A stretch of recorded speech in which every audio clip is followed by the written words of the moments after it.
All right, good morning all. I'm Deputy Chief Charles McAvoy, the Executive Officer of Patrol Borough Staten Island. With me is Inspector Anthony Marino, the Commanding Officer of Force Investigation Division. And also with me is Deputy Inspector Timothy Wilson, the Commanding Officer of the 122 Precinct. The information I am about to provide to you is very preliminary. This investigation is very fresh still, and it's subject to change.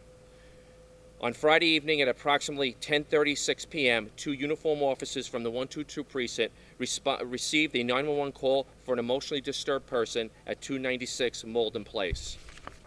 Upon arrival, the officers encountered a 45-year-old male inside his residence on the second floor. The officers attempted to speak to the male, who was acting erratically. After several minutes of talking to the male, he was taken to an awaiting ambulance outside. While being tended to by EMS, he left the ambulance, pushing his way past the officers and running, retreating back into his residence into his second-floor apartment. The officers followed him inside, where he was able to pick up a 2.5-foot metal pipe, which he began to swing at the officers. One officer discharged his service weapon, striking the male in the torso. EMS immediately rendered first aid and transported the male to Staten Island University North Hospital, where he is currently in surgery and listed in stable condition. Both officers were also taken to Staten Island University North for a medical evaluation. The metal pipe used, which has been recovered, is at the scene. We'll get the photo. Any questions? All good, guys? Thank you. All right, thank you, ladies and gentlemen. Have a pleasant evening. Thank you. Hi, ma'am. What was the first thing that you heard? Did you hear any shots or anything? Heard a whole lot of banging and yelling and stop. So that's pretty much all we heard. And then I ran to the window. Stop.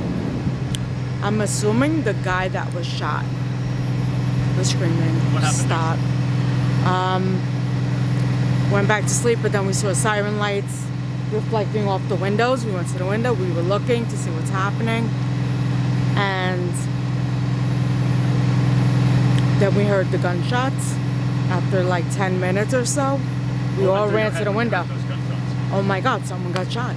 Like, this is crazy. This is sad. How often do you hear shots fired in the neighborhood? None. At none at all. Unusual.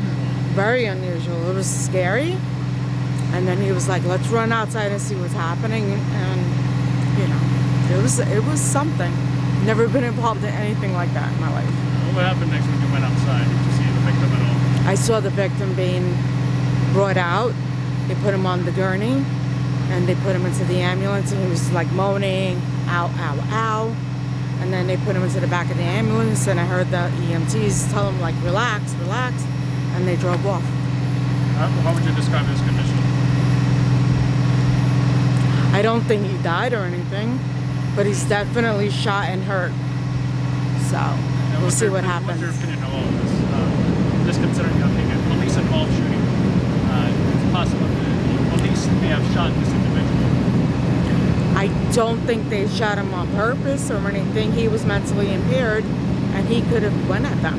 So of course, if they had to defend themselves, they have to do what they have to do. You mentioned he was mentally impaired. Is there any behaviors, anything that he was saying that someone you know? No, one of the police officers mentioned it.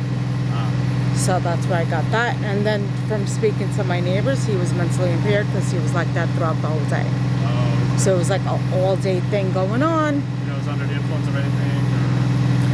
Or? They're not sure. No one's really sure what happened. He's kind of new to the building, so we'll just take it from there and see what happens. And anything else you'd like to say? They need to screen the tenants better, because it seems like, yeah, we had an incident on Primrose where the guy beat a 2-year-old. You know, it's sad. You need to screen the tenants better. Do you want to give your name at all? You don't need my name. Give your first name or no name? Brenda's fine. Can you spell that? Brenda. Thank you so much, Brenda. You're welcome so much. Have a good night. Hi, sir. You live in the building here. Tell me what first thing that happened or you noticed. I kept hearing a lot of banging, and I kept hearing sirens coming in. I saw the ambulance come through, It was pretty loud, and then I just kept hearing more and more banging. Didn't stop. Well, tell me about the banging. What do you think was causing that banging? Maybe he was like fighting someone, or just banging into his wall, or anything really, anything in his house, his apartment. He could be ripping out everything in his house, breaking everything, ripping off the door. Destroying everything in his house. Maybe his doors, because both doors were off of the house. And you mentioned you had sirens. What do you think police were called?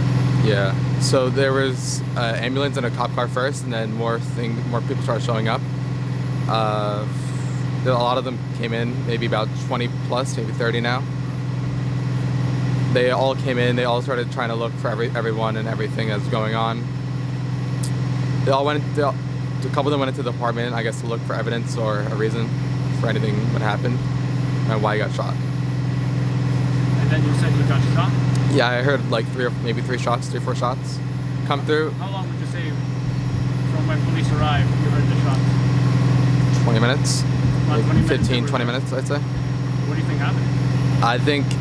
I think he probably grabbed the weapon, maybe try to run at the cops, try to maybe injure them. I'm not too sure. Could be anything. And did you see him come out of the building? What did he look like? Was he saying anything? He was bald. He had a beard. He had tats all over his arms. How old? Old. Other people said he was young. He looked a bit old to me, maybe 30s.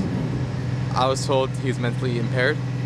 So I don't know. He could have been any age at this point, but I guess we'll see later. Was he yelling anything? Was he saying anything? When he was getting dragged out into the ambulance, he was screaming in pain, I'm assuming. He kind of screamed a little bit, kind of moaned here and there. And when he was first at the doors trying to get out, you definitely heard him a little bit. And then when he got to the ambulance, he got a little bit louder. How did he appear in his condition? How badly was he shot? I think he was shot in the leg, so he was in quite a bit of pain. He kept trying to move, and they were trying to get him out as quickly as possible to get him to an ambulance to treat him. And they did it as fast as possible in the best way possible and to help him out. So which is pretty good, especially for that. How often do you see shootings around here? Not a lot. There's definitely not a shooting around here, ever. Are you surprised at all? Yeah, definitely didn't think it happened here. So this being possibly a police-involved shooting, what's your reaction to that? How do you feel about that? Police shooting somebody? I don't know how to feel about it. I know it's not a good thing. It's not really a good thing to hear someone get shot, even if they're mentally impaired. It's definitely not something you want to hear. It's definitely kind of messes up, makes you upset a little bit. But they have to do their job. You can't really do anything about it. When you say mentally impaired, what do you think? Was he under the influence or something? Did he have some kind of condition? Maybe bipolar disorder, and he has maybe other diseases with it, where he's acting out, acting crazy, very aggressive, has anger issues. He could be acting out because of it, or maybe a bad experience with the cops before in the past. And anything else you'd like to say about this? No. You want to give your name? My name is Robert. Can you spell it? Robert. Thank you, Robert. Appreciate it. Thank you.